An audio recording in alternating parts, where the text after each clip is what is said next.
നമ്മുടെ 50 മാസം പ്രായമായ കപ്പയാണ്.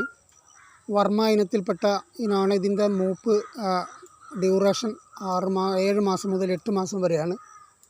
8 മാസത്തിലധികം നിർത്താൻ ഒക്കില്ല. അതിൻ്റെ മുന്നേ വിളവെടുക്കണം. അതിനുശേഷം നിർത്തിയാൽ അതിൻ്റെ കപ്പയ്ക്ക് ചെറിയ മുരടിപ്പ്, തൊലിക്കൊക്കെ ചെറിയ തളിപ്പൊക്കെ വരും. അപ്പോൾ അതിൻ്റെ ഒരു ബ്യൂട്ടിഫുൾ നഷ്ടപ്പെടും. അപ്പോൾ ഒരു 7.5 മാസം മുതൽ നമുക്ക് വിളവെടുക്കാം. ഇതിപ്പോൾ നമ്മൾ നടുന്ന സമയത്ത് കോഴിവളം ചേർത്തിട്ടാണ്, ഫാമിലെ കോഴിവളം ചേർത്തിട്ടാണ് തറയെടുത്തത്. അതിനുശേഷം നമ്മൾ നാനോ DAPയിൽ മുക്കിയിട്ട് കമ്പ് നട്ടു. അതിൻ്റെ ആ ഒരു കരുത്ത് തുടക്കത്തിലേ ഉണ്ടായിരുന്നു. ഇപ്പോൾ വളം ചേർത്ത് കഴിഞ്ഞ ആഴ്ച വളം ചേർത്തതേ ഉള്ളൂ, പിടിക്കാനാവുന്നേ ഉള്ളൂ.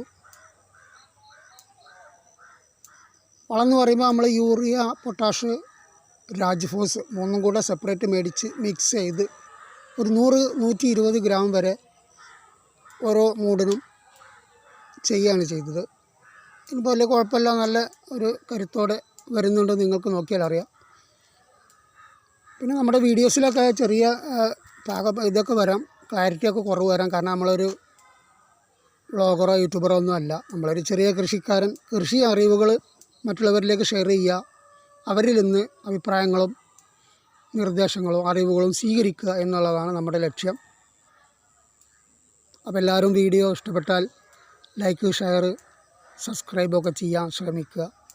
Thank you.